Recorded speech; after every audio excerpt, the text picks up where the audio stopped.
Before we get into today's video, I wanted to let you guys know that if this video gets to 1,500 likes, we're gonna do another giveaway. Last time we gave away over $2,000. So make sure to like the video, subscribe to the channel, and let's do another giveaway. The last 48 hours have been wild for the crypto market. We've seen Bitcoin and all altcoins jump up significantly, only to come crashing back down. And many people are wondering, are we currently seeing a fake out? Are we gonna see Bitcoin and the rest of the market start to finally rally back to record highs? What exactly is going on? So today's video, we're gonna cover everything. We got some bad news that we're going to go over first. After that, we're going to talk about some good news and a couple of price predictions, things going on there. So if you enjoy this sort of content, I'd appreciate it if you like the video, subscribe to the channel, and let's jump right in. So right now, the overall crypto market is sitting at a $1.24 trillion market cap. We're seeing that Bitcoin is hovering just above $30,000 per coin after rallying to over $32,000 per coin the other day. The one thing I want to point out with this, with Bitcoin and the overall market, is as we've spoken about in multiple videos, the key area for Bitcoin is that we see a weekly close above this orange range right here, which is 31,500. This is the 4-hour charts, but when we look at the weekly charts, the most important thing is going to be that can we see Bitcoin have a weekly close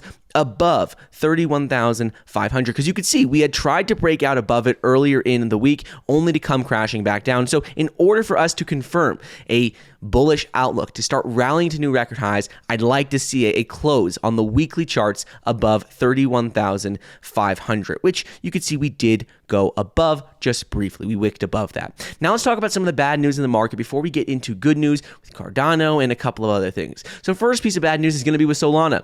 Many people have invested in Solana over the last couple of years, me included, and Solana's price has been dropping further and further over the last couple of months. We saw that all-time record high for Solana was when it had a market cap of just around 78, almost $80 billion.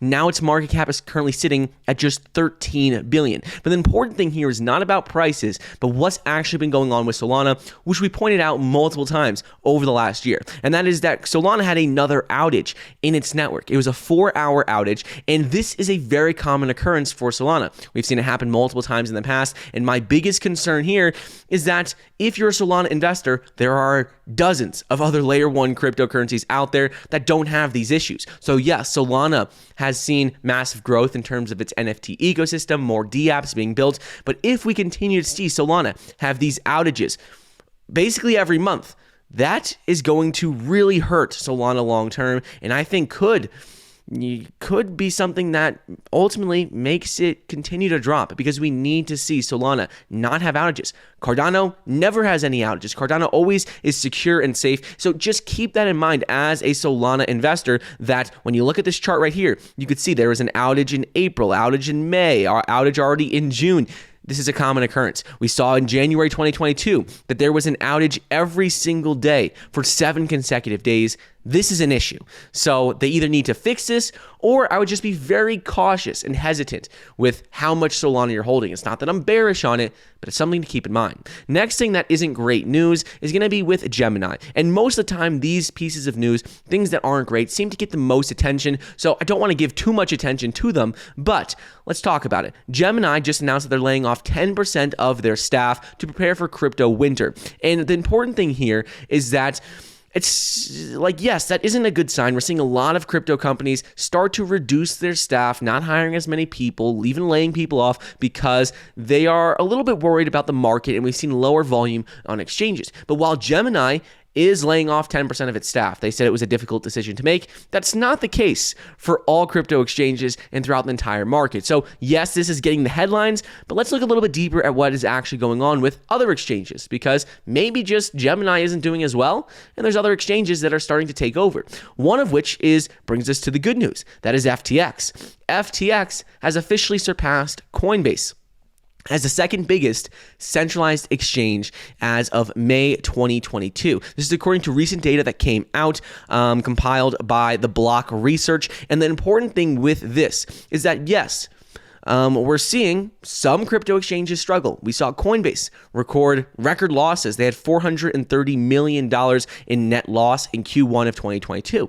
We're seeing that Gemini is laying off some of their workers. But we're seeing FTX, on the other hand, really pick up a lot of the slack that other companies are starting to lose. We're seeing that FTX is now the second largest centralized crypto exchange for the first time ever. It has never done this before. So we're seeing them continue to grow faster and faster, take away market share from some of their competitors. Now they currently have about 10.8% of the market, which is still nowhere near Binance, which has 64%, but they have become the number 2 biggest crypto exchange. So let me know your thoughts on this. Do you guys use FTX? Me personally, I don't use FTX. I don't use their crypto trading platform. I really prefer KuCoin and Coinbase, but let me know which ones you have. And it's something just interesting to take a look at because everyone's so focused on the negatives with the market, how crypto exchanges are laying off employees, but meanwhile, FTX is growing at record rates.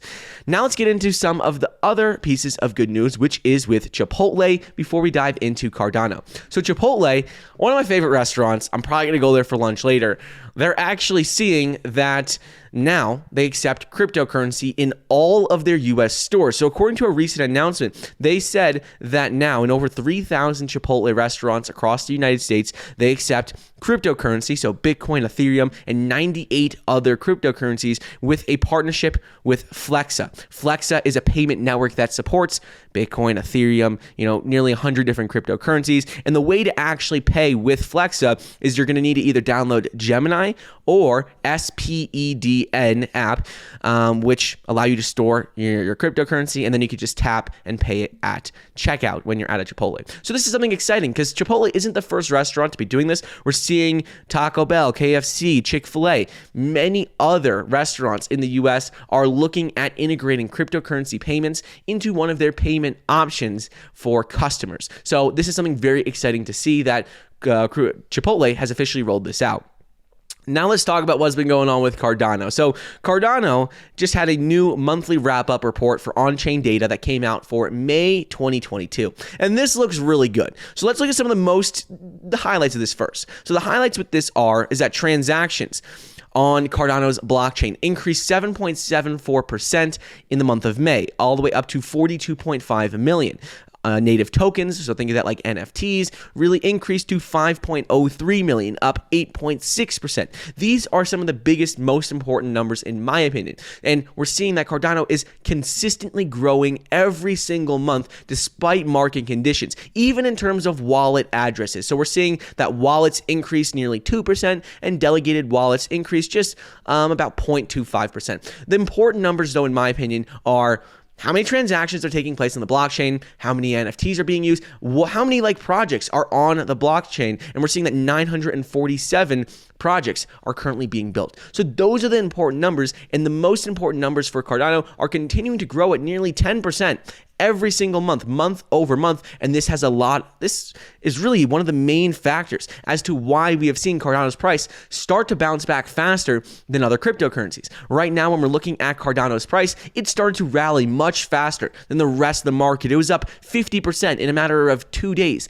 The reason for this is as we've talked about in all of our videos, Cardano, its price hasn't done well, but that's not a reflection of what's actually going on, because when we look at what's actually going on with the blockchain, we're seeing more projects being built, more transactions taking place, more NFTs on the blockchain. We're seeing more people have Cardano wallets. So this is why, moving forward, I think that yes, there are all these headlines coming out that is this a fake out?